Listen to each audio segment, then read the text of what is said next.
물 없이 촉촉하게 만드는 오징어 볶음.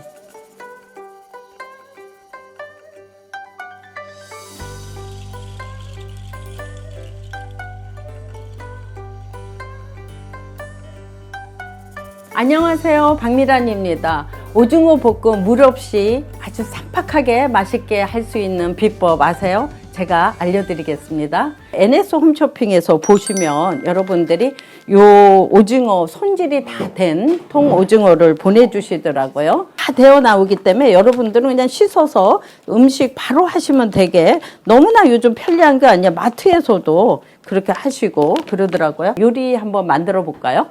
오징어 같은 거는 냉동을 해도 좀 식감이나 이런 거 변화가 없나요? 네, 변화는 없어요. 오징어 같은 경우에는 요 결이 있어요. 그래서 오징어도 근육이 있다는 거 아세요, 여러분? 그 가로로 이렇게 되어 있어서 보통 오징어를 썰어서 뭘 한다 그러면 세로로 해야 되고요.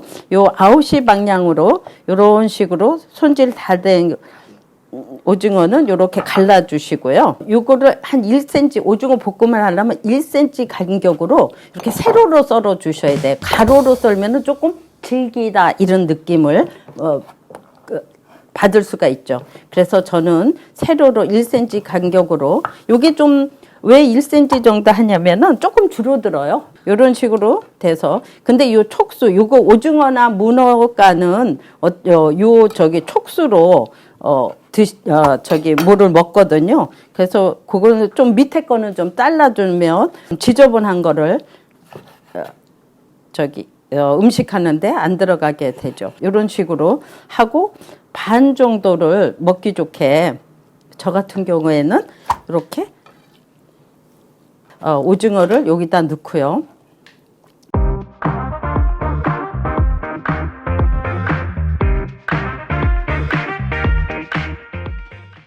맛술이나 집에 소주나 청주나 미림이 있잖아요. 그러면 이런 거를 한번 이렇게 뿌려줘요. 그러면 혹시라도 생길 비린내를 잡을 수 있고요. 또 간이 좀 밴다 이럴 때는 여기에다가 제가 그 국간장 같은 거를 솔솔 이렇게 뿌려줘요.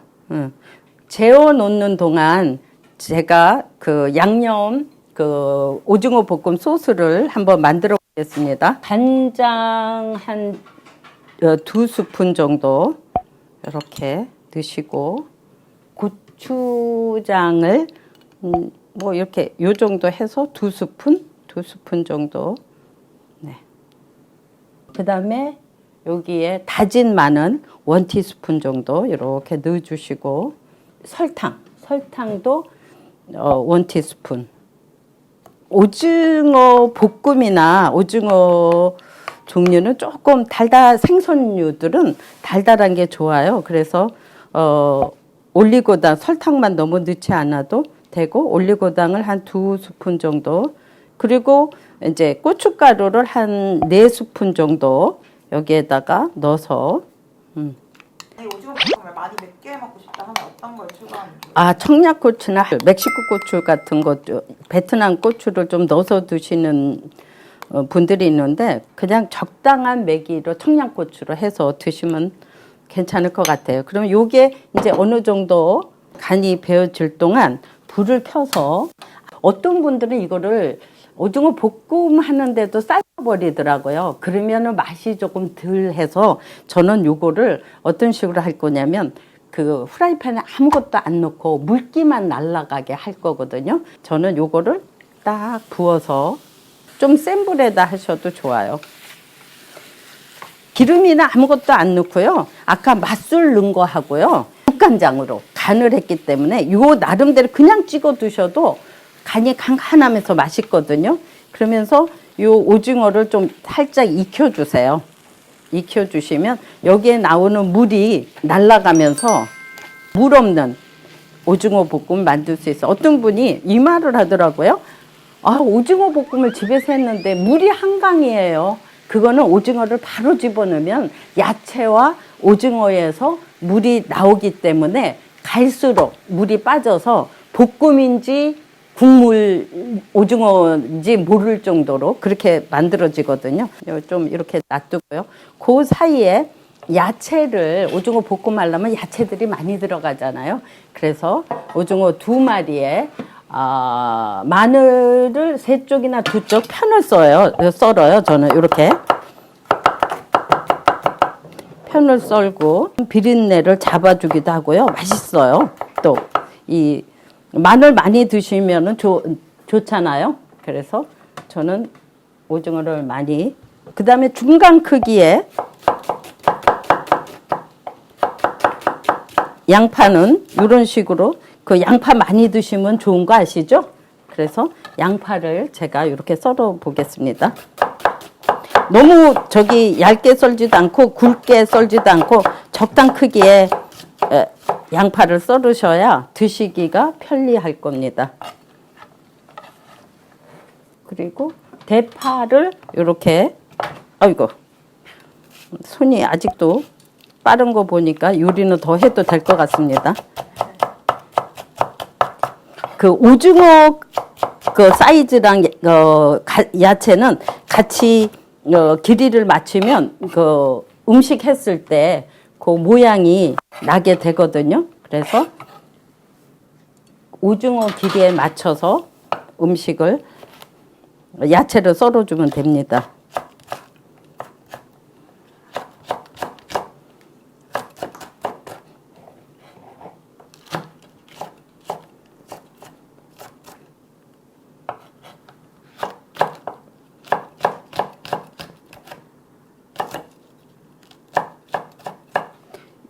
이렇게 청홍고추나 청양고추를 이렇게 준비해 두시면 좋고요.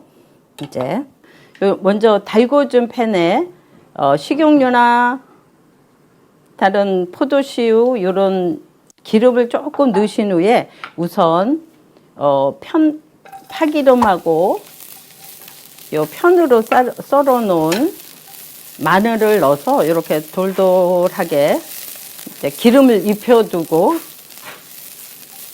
그 다음에 기름이 이렇게 돼서 파기름이 좀 나올 것 같으면 그 다음에 뭐를 넣냐면 요 아까 말한 오징어 볶음 소스를 살짝 볶아주면은요, 이게 어떨 것 같아요, 여러분? 그냥 막 집어넣어서 하는 것보다도 이 볶은 양념으로 오징어 볶음을 했을 때 맛을 한번 음미해 보시죠. 어떤 게 더 좋을까? 한번 생각해 보세요. 풍미가 확실히 틀리다니까요. 소스를 볶는다는 거는. 근데 이런 매운 양념이라든가 빨간 양념을 요리할 때는 이렇게 볶는 것도 괜찮습니다. 이렇게 살짝, 많이도 아니고 이런 식으로 싹 냄새가 날라 그럴 때, 근데 파기름에다가 이거를 오징어 소스를 볶았잖아요. 그 다음에 여기에다가 먼저 넣을 수 있는 거는 이 양파에서도 물이 꽤 나와요. 그래서 양파 아까 썰어 놓은 거 하나 정도를 이렇게 먼저 넣고, 네, 같이 또 볶아주면 물이 나오면서 한번 볶아 보겠습니다. 양파를 먼저 넣는 게 아니고 소스를 먼저 볶은 후에 야채를 차례대로 넣으면서 마지막에 아까 살짝 볶아 놓은 오징어를 한번 넣어서 마지막 마무리를 하려고 그러거든요. 이렇게 어느 정도 이렇게 하면은 물이 나오지 않고, 근데 오징어 볶음의 모양이 나오거든요. 그랬을 때 마지막에 이게 어느 정도 벌써 매운 기름이 나오는데, 그럴 때 그 청홍고추나 청양고추를 살짝 넣은 후에요, 야채를 먼저 이렇게 놓고 마지막에 살짝 볶아둔 그 오징어 간이 되어 있어요. 그거를 요렇게 요 물을 빼셔야 돼요. 요 물을 빼고 이렇게 두고 이거를 이제 섞는 거예요, 볶음에. 아까 그 볶을 때 물이 전혀 없었는데도요, 야채와 오징어가 들어감으로써 이 양념이 풀어지면서, 이거 보세요. 물기가 없죠? 요런 팁을 제가 알려드리고 싶었어요. 자, 요게 오징어 볶음이 다 됐는데 한번 보시죠, 여러분. 물기 없이 정말 맛있게 비주얼이 나왔죠. 거기에 마지막으로 참깨 전에 요 참기름을 살짝 마지막 마무리로 이렇게 해주면 그 참기름의 풍미가 들어가서 더 맛있는 오징어 볶음이 되는데요. 이렇게 해서 한번 드셔보시죠. I never saw a reindeer fly, make its way across the sky. But I know if I close my eyes, my wishes will come.